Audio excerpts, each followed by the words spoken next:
Aqua Plus for Kanso. Care and storage.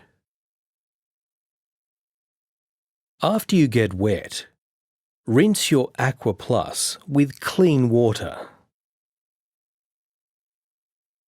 and dry with a soft cloth.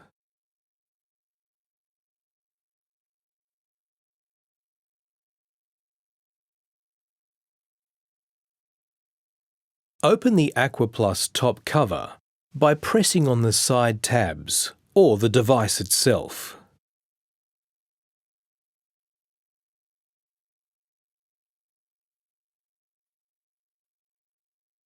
Remove your Kanso.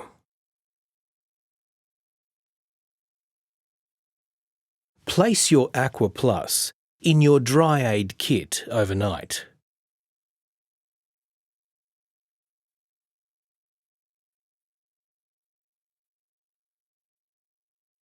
Once it is thoroughly dry, put the two halves together and test the seal by pressing down on the top.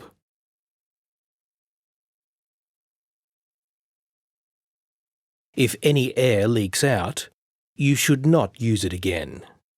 If the seal is okay, place Aqua Plus in your storage case or the Activity Kit waterproof case until you want to use it again.